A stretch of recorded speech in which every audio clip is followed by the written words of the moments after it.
and welcome to Capitol Hill. A year ago, the guide to the draft Murray-Darling Basin Plan led to anger and protests in regional communities.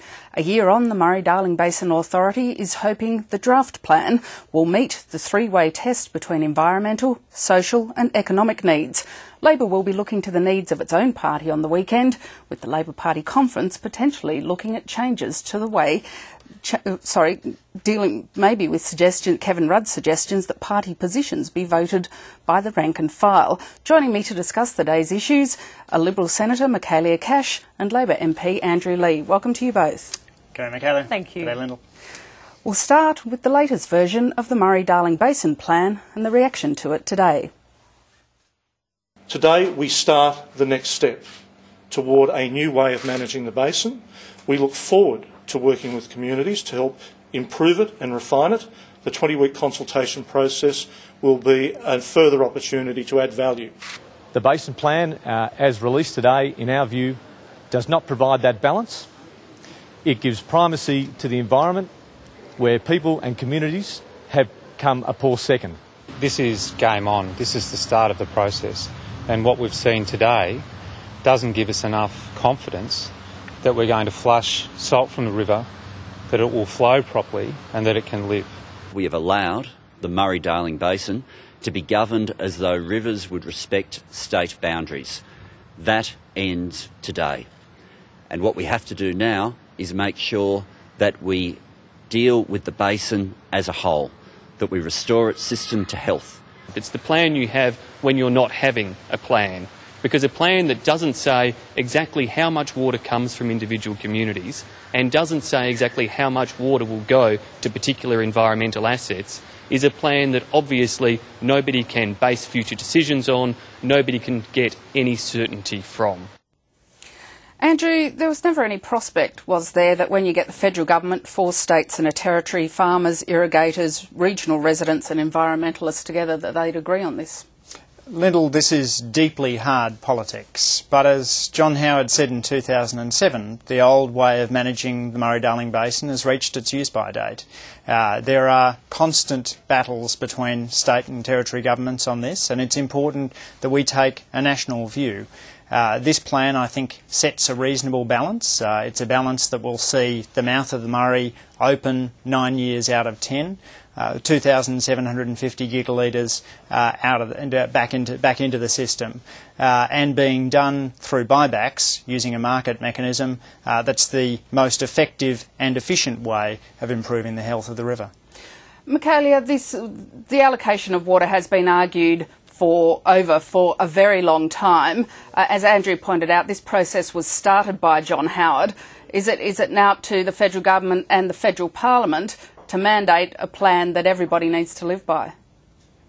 Look, Lyndall, this is a process that was started by the Howard government and quite successfully started by the Howard government. In relation to the plan itself, what we have seen today is a draft plan that if the 2.1 million people directly affected by it thought they were actually going to have some questions answered, they have been sadly disappointed. 2 of the most crucial questions that needed to be answered, and they are: where is the water going to come from and where is the water going to go, have not been answered by this plan. The Coalition has long advocated that any plan has to balance the social, the economic and the environmental issues associated with the Murray-Darling Basin. And what we have seen today is a complete failure to actually do this. Andrew, the plan in 2 important respects leaves some questions unanswered. It has kind of global figures for strategic water diversion for the north and south parts of the basin, and it doesn't allocate all of that. It also really won't be phased in until 2019, and there's a point at 2015 where it's reviewed.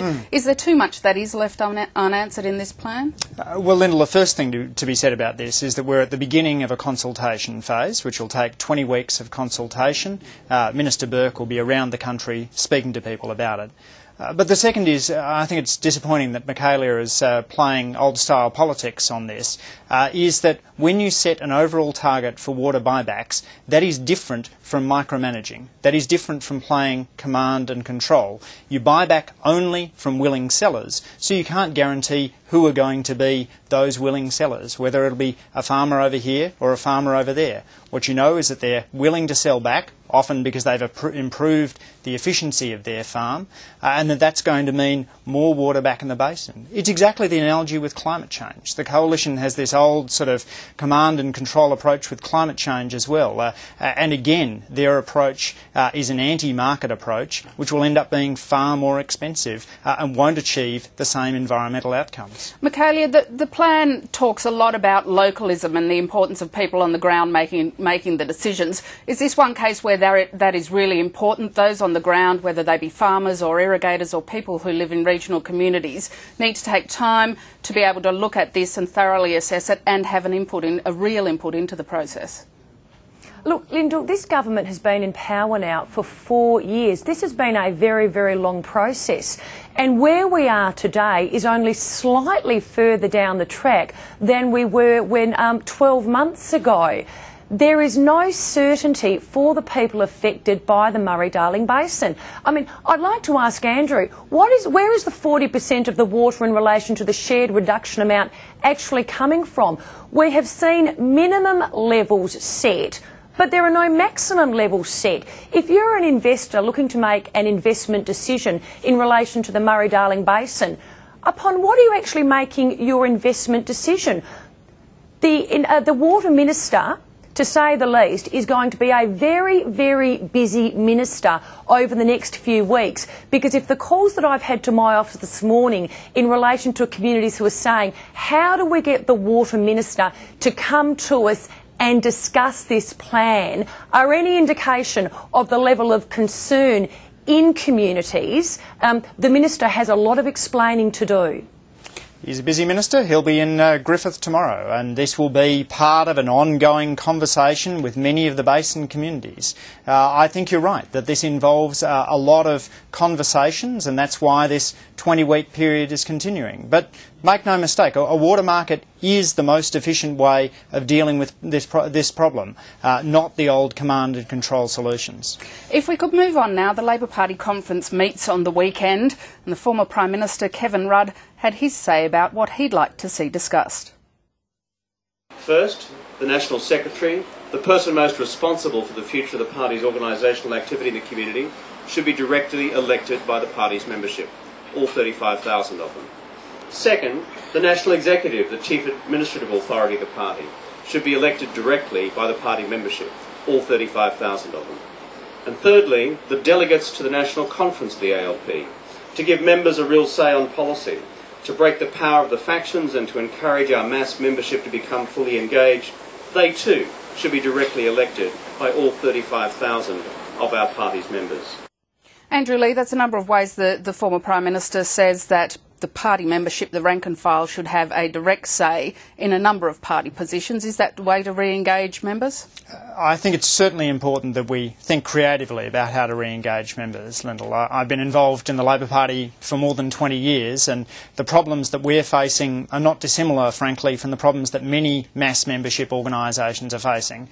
I wrote a book called Disconnected last year that talked about the collapse of social capital in Australia, affecting churches, unions, guides, scouts, Rotary, Lions, the Liberal National parties and yes, the Labor Party. So we do need to think creatively about that, and I think more internal democracy within the party is an important thing. I'm not in one of the factions. Certainly that's something that a personal choice for me, and talking about how the factions operate within the party I think is a worthwhile conversation to be had.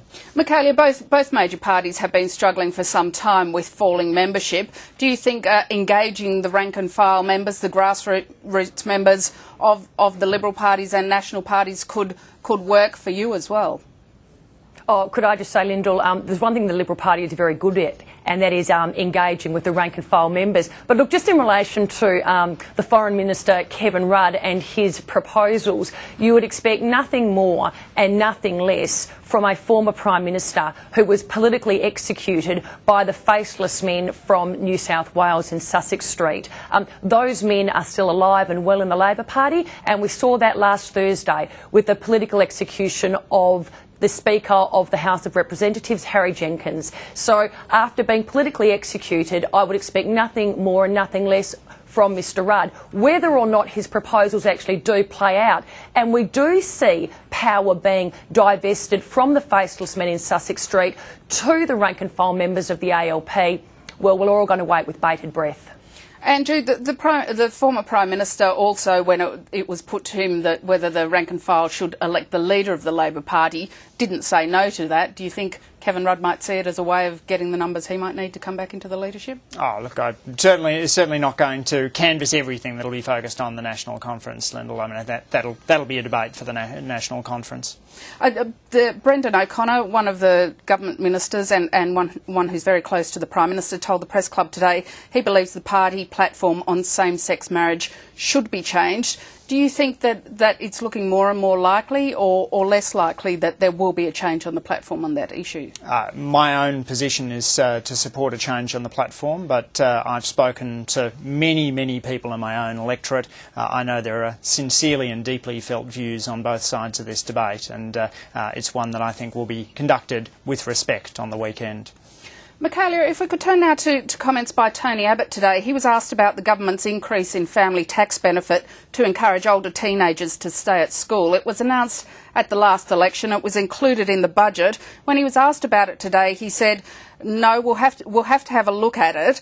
He also said he wants to make sure it's appropriately targeted and that they've got to be the right kids being kept at school past year 10. Do you know what he meant by that?